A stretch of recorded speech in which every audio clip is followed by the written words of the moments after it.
Hello, everyone. Happy Thursday. I'm excited to be back with you guys for the last live of the week. And we're going to be talking about the longest sales cycle that I have ever experienced and everything that I learned from it.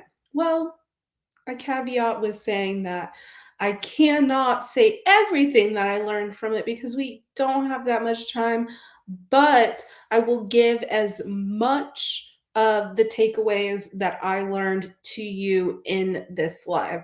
So, with that said, let's hop right into it. Just to give you guys some background, I was able to gather this case study with an email subscriber who had been on my list for 4 years. Apparently, she had become aware of me through one of my business contacts. She found a way to opt in to one of my email list funnels, and she just received the emails for around 4 years before she finally took action. And so I want to talk about that process and then also talk about some re-engagement kind of plans that I'm going to use going forward. So, one of the most elemental things that I cover in my workshop is just the aspects and steps of the sales cycle. I know that if you're a woman in sales and marketing, you are probably already familiar with this. However, I really don't like to skip this because I don't like to assume anything at all. This isn't the entire sales cycle, obviously, but today we're going to cover nurturing and then contact. I pulled some of this language directly from the presentation in the workshop. And so let's talk a little bit about nurturing. So, when I talk about my customer profiling framework to the attendees of my workshop, I am talking about going beyond the typical demographic profiles. One of the things that I cover is emotions. So, when we are thinking about nurturing, we're using our knowledge of emotions to create a contact plan that will work for that specific person. And I know you're probably thinking that kind of specificity or being really really niche down in that way that can't be scaled. However, if you do a really good job of segmentation, of grouping, finding correlations, and that just comes from being really meticulous about your numbers. So, finding a broad commonality and then catering that communication to those people in a more specific way, whether that be through personalization or gathering different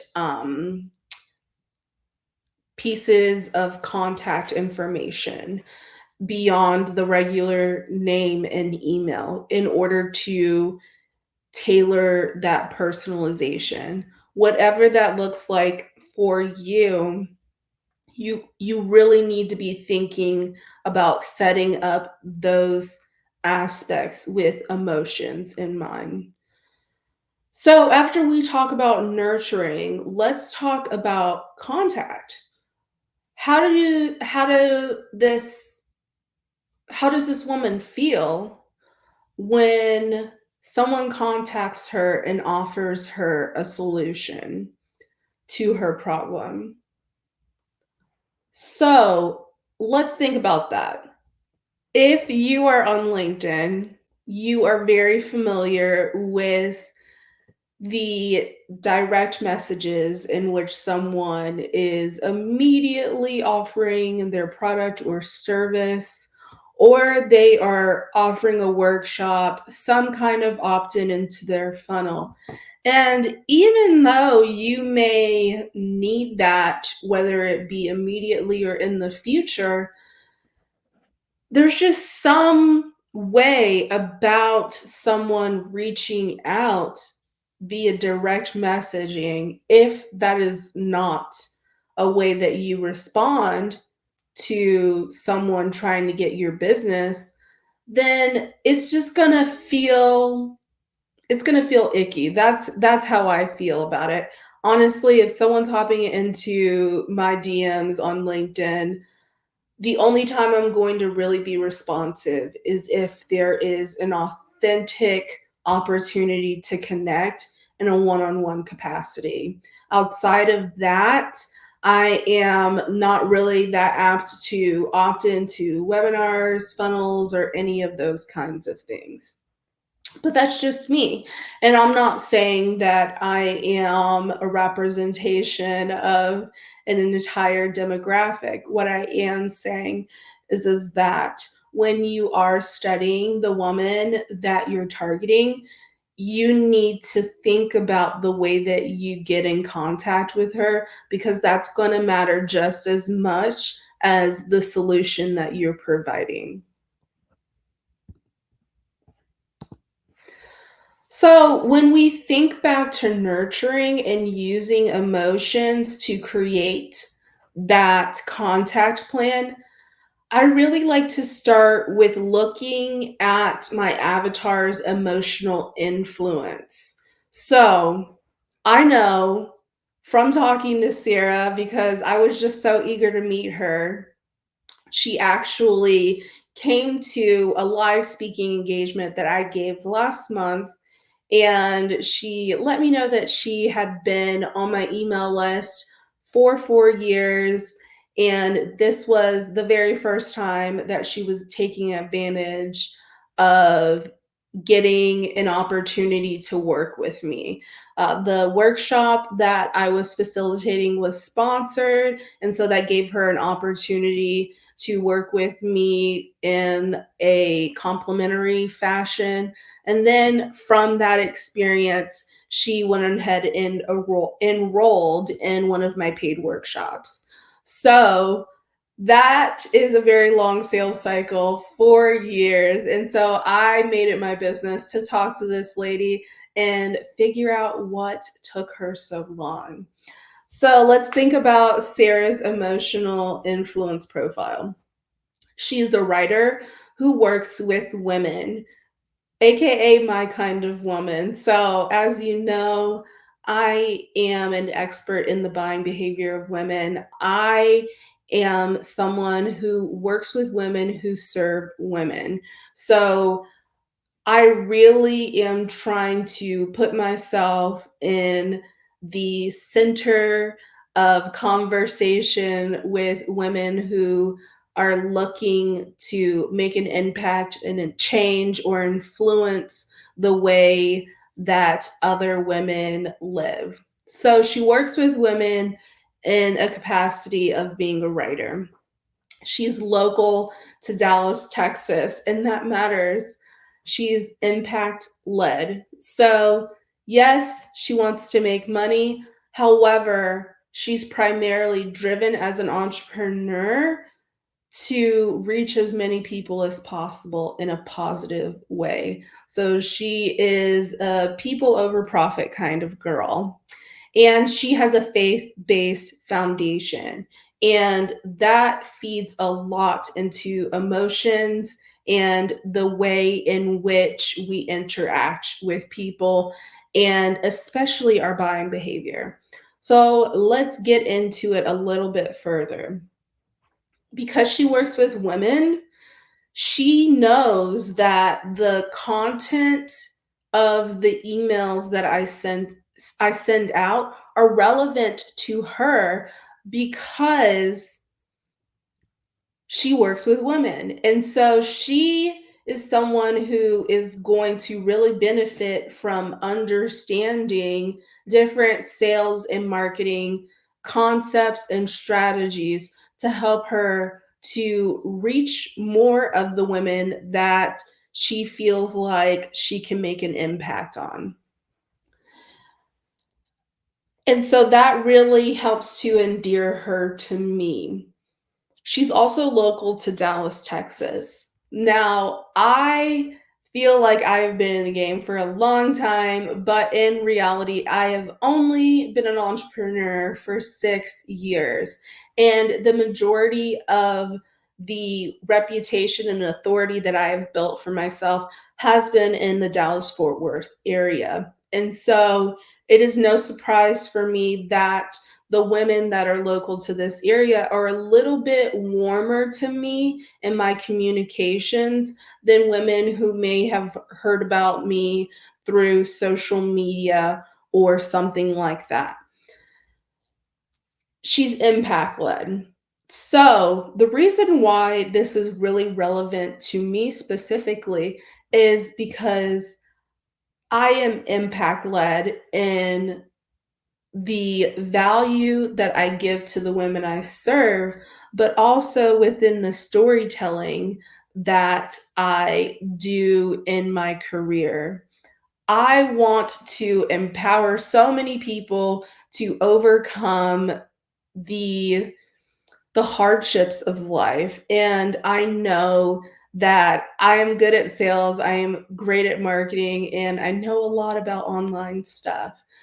But to be honest, I just love the art of storytelling, and being able to do that in any capacity is really important to me. And the way that shows up in my life is via me working with nonprofits, is via me working with different demographics. And so, although in my career, I am serving a specific demographic, the impact in which I am trying to make definitely transcends beyond just women. And I am not afraid to talk about those things within the business communications that I send out to my email list. And so just being able to, again, endear women like Sarah to me in that way through that art of storytelling helps them to feel more aligned with me, more aligned with my values, even though, as in Sarah's case, they haven't officially met me yet. And that's what really matters, especially when we think about personal brands that scale. You really want people to be endeared to you no matter what. And so it may take a little bit longer than if someone is meeting you in person. And as you get bigger, the opportunity to meet with people individually becomes less available. And so you need to figure out a way to make those kinds of impressions through evergreen content, through content like emails, through campaigns, through social media content. Any kind of way that you can get people to be endeared to you is going to be really important. And then she's faith based. And one of the things that I feel like people overlook when they are thinking about faith is the idea of decision making in faith. So, a lot of times when someone is faith based, they are slower to make a decision. So, they do not feel that kind of urgent rush that others may feel in order to make a buying decision. They may pray on it, they may consult others about that decision. They may take an opportunity to meditate on it. So, really thinking about that has definitely allowed me to figure out what has made sense and why it has taken Sarah so long to actually go through with meeting me and enrolling in one of my paid workshops. So let's talk about contact. How does a woman like Sarah feel when I reach out to her with a solution? So, one of the interesting things that Sarah expressed to me is the fact that I hadn't offered her anything that was relevant to her stage of life until now. And so that is something that is just really, really important to think about, especially if you are an evolving brand, especially if you are a brand that has different offerings that you are marketing in different seasons and things like that. You definitely need to think about who is more apt to buy quicker or who is slower to make that decision based off of the product or service that you're showcasing. So let's talk about my contact plan with Sarah. So her status, she was an email subscriber with an open rate of about 20% or less. And I traditionally send on the low end 4, on the high end 12 emails a month. And of those 12 emails, she was opening up about one. And so that's not a lot of opportunity to stay in the loop of what's going on. And what that also tells me is that there's not much strategy there. There's not much opportunity for prediction and behavior. There was just kind of this limbo thing that was happening with her, which is why I labeled her lead profile stale. One thing that I do, especially with my email list, is I am not afraid to prompt people to unsubscribe or go ahead and clean my list and delete contacts that fall within a certain kind of qualification. So traditionally, if they have an open rate of 10% or less, then I'm just going to go ahead and scrap them because it doesn't seem like they're that interested, anyways. And I really want to be serving and spending time on women who really, really need the content and are open to taking actions to get the solutions. So she hadn't quite made that qualifications, but she was definitely working her way there. So to be quite honest, she really probably opened up the email advertising the workshop by chance. So when I think about a re-engagement plan and how I would approach someone like Sarah in the future, after they slip past that 20% mark, going ahead and having an automatic trigger either within your email marketing software or an automation plugin like Zapier, where an email goes out letting them know, hey, I see that you're not opening up these emails much. I definitely want to always be able to provide value to you. But if you want to leave, I have no problem with that. Here is instructions on how to unsubscribe below. A lot of people would be afraid of sending an email like that, but to be quite honest, that is a really empathetic way of selling and customer service, customer experience, whatever that may be, whatever you want to call it. I think that that is a really great way to kind of humanize things, especially when it comes to something like an email list, because it really isn't individualized. We are using technology to personalize the content of these emails via plugging in names, dates, job titles, things like that. but we're not personally writing an email to every individual on our list. So, offering them up something like an opportunity to go ahead and unsubscribe is really awesome, especially if it's just something that they haven't gotten a chance to get around to.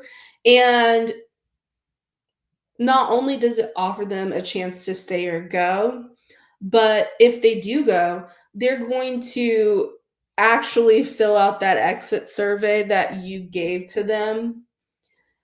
And if they do stay, then you're probably going to see an uptick in their open rate. So going ahead and giving them the choice and not making assumptions for them is definitely going to be really important. Then if they do stay, let's talk about how to get them back in the loop. Offering them new content. For me, that looked like offering up the sales and marketing workshops and partnering up with larger organizations to sponsor those in order for more women to get access to the education in order to understand the investment later. So that's exactly what happened with Sarah. She attended my personal branding workshop that was sponsored by Dallas Professional Women. She got an opportunity to learn with me, see my teaching style. She understood that I am a person who really invites input and really encourages people to be curious and come with their own questions to the table. And I think that she really appreciated that. And she knew that when I made the announcement that I was going to be giving a paid version of the workshop, she already knew the kind of value that I was going to give out. So, being able to reintroduce yourself with a new piece of content is going to be really important. I believe that this new piece of content should be something that shows your face in some kind of capacity. I really don't believe that it should be something like an ebook or just a written piece of content unless it is a very in-depth case study that is going to be really, really relevant to the work that that woman is doing. Outside of that, being able to get on video, being able to get in the room with someone in order to reintroduce yourself is going to be really, really important because at that point, psychologically, they're going to be associating your face with the emails and the communications that you send out going forward. And then from there, once when you have re-engaged, going ahead and introducing a low risk offer. So the workshop that Sarah enrolled in was $40. That is a low risk entry point for her to get into my sales pipeline.